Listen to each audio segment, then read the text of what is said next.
السلام علیکم ورحمۃ اللہ وبرکاتہ الحمدللہ رب العالمین اللہم صلی علی محمد وعلی آل محمد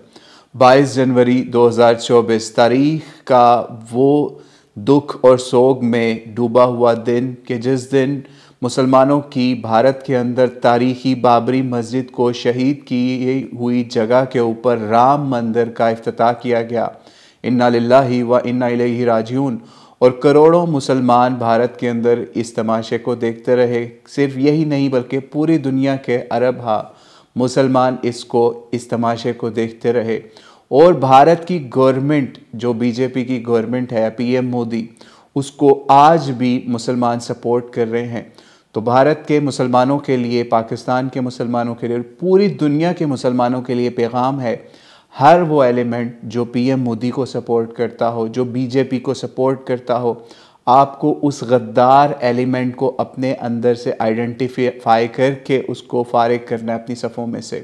اس حوالے سے ایک ایلیمنٹ تو اللہ نے اس کو آؤٹ کر ہی دیا، لیکن آپ کو بتاتے چلیں کہ جس وقت یہ بابری مسجد کا، رام مندر کا کیس چلتا رہا، اس وقت بھی بی جے پی گورنمنٹ کو سپورٹ کرنے والے ایک بھارتی مسلمان ملا جن کا نام مولانا وحید الدین خان صاحب تھا، جو آخر دم تک بی جے پی گورنمنٹ کو اور ہندوؤں کی سپورٹ کرتے رہے۔ ایسے لوگوں کو اپنی صفوں سے نکالیں، ایسے لوگوں کے خلاف معاملات اس لیول پر لے کے جائیں کہ ان کو مسلمانوں کے اسکالرز کے طور پہ کوئی پہچان نہ سکے، جان نہ سکے۔ اور اسی طریقے سے اور بھی جو لوگ ہندوستان کے اندر اس وقت مسلمانوں کی جڑیں کاٹ رہے ہیں، مسلمانوں کے اندر رہ کر مسلمانوں کو چاہیے ایسے لوگوں کو آئیڈینٹیفائی کریں جو کہ کافروں کے غلام ہیں، جو کہ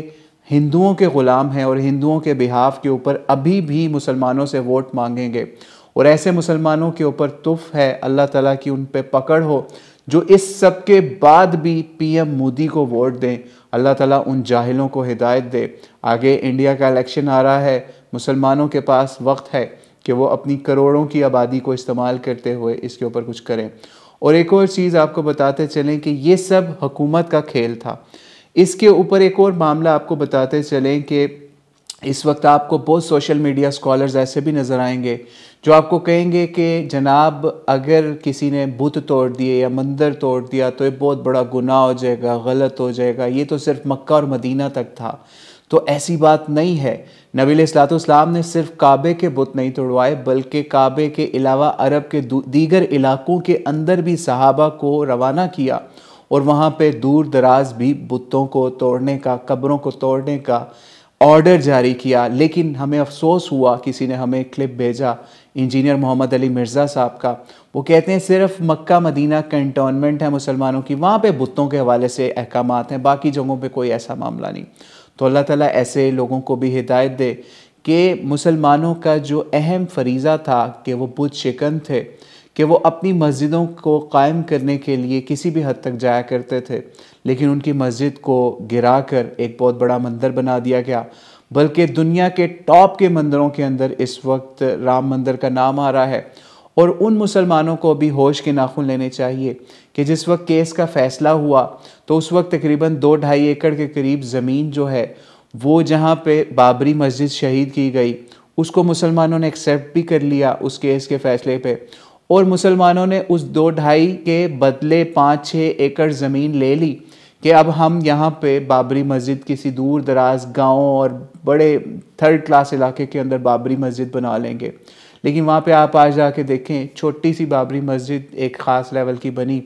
اور دوسری طرف ہندوؤں نے کیا کیا یا ان کی گورنمنٹ نے کیا کیا؟ ان کی گورنمنٹ نے وہاں صرف وہ 2-2.5 ایکڑ پہ اکتفا نہیں کیا بلکہ آس پاس کی درجنوں ایکڑ زمینیں خرید کے وہاں مارکیٹیں بنائیں، اور اس کو وہاں پہ سمجھ لیجئے 100 کے قریب ٹرین اسپیشل پورے انڈیا سے چلائی گئی تاکہ اس جگہ کو آباد کیا جائے۔ اور مسلمانوں کو بھی چاہیے کہ جہاں پہ بابری مسجد کا سنگ بنیاد رکھا گیا، ان کو بھی وہاں پہ ایک تاریخی شاندار اسی بابری مسجد کی کاپی میں ایک مسجد بنانی چاہیے، اور اس وقت کے لیے کوشش کرنی چاہیے جب بھارت کے اندر مسلمانوں کی حکومت آئے، اور دوبارہ سے اسی جگہ پہ بابری مسجد کو ریسٹور کرنا بھی مسلمانوں کا اہم فریضہ ہے۔ جس وقت بھی طاقت ان کے ہاتھ میں ہے، اللہ تعالیٰ سے دعا ہے اللہ تعالیٰ مسلمانوں کو طاقت دے بھارت کے اندر کہ وہ کچھ کر سکے۔ اور حرام ہے مسلمان جو باقی دیگر ممالک تھے جیسے پاکستان، سعودیہ، ایران، جتنے بھی ممالک تھے بھارت کے ارد گرد یا پھر ان کے الائز میں یا پھر ان کے اگینسٹ بھی، کسی نے کچھ کام اس کے حوالے سے نہیں کیا۔ ہاں یہ ضرور ہے کہ جس وقت بابری مسجد کو ڈھایا گیا تو اس کے جواب میں پاکستان میں مسلمانوں نے اپنا کردار ادا کرتے ہوئے کچھ ایسے کام کیے کہ جو ہم ابھی کیمرے کے اوپر نہیں بیان کرنا چاہتے، اور انہوں نے اپنا کردار کسی لیول تک ادا کیا۔ اس سے آپ کو یہ سمجھ لینا چاہیے کہ ایک اپنی زمین، مسلمانوں کا اپنا لینڈ ہونے کی کتنی بڑی قدر ہے۔ جیسے مثال ہے لاہور کے اندر ایک مندر تو ہم نے خود بھی ایسا دیکھا جس کو ڈھایا گیا، جس کا نام غالباً جین مندر تھا، اور آج بھی اس کی یادگار پھر حکومت نے دوبارہ ریسٹور بھی کی، لیکن پھر بھی وہ اس لیول کا مندر نہیں بن سکا۔ تو اس لیے مسلمانوں کو چاہیے کہ اپنا تشخص لیں، واپس اپنی لینڈز لیں، آنرشپ لیں، وہاں پہ دین کا نظام قائم کریں۔ ایک بابری مسجد جو ہے، یہ ایک بابری مسجد نہیں تھی بلکہ ایک مسلمانوں کے لیے اسلام کا قلعہ تھا جس کو ڈھایا گیا۔ تو اللہ تعالیٰ سے دعا ہے بھارت کے مسلمانوں کو اس حوالے سے ہدایت عطا فرمائے، اور پاکستان بھی، پوری دنیا کے مسلمانوں کو ہدایت عطا فرمائے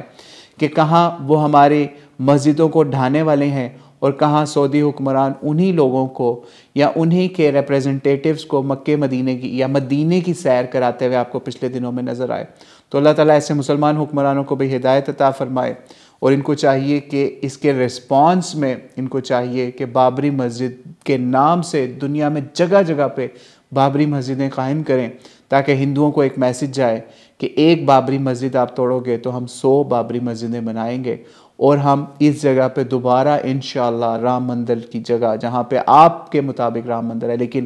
کوئی ریکارڈ سپریم کورٹ کا یہ ثابت نہیں کر سکا، انڈیا آرکائیولوجسٹ کا بھی ثابت نہیں کر سکا کہ یہاں پہ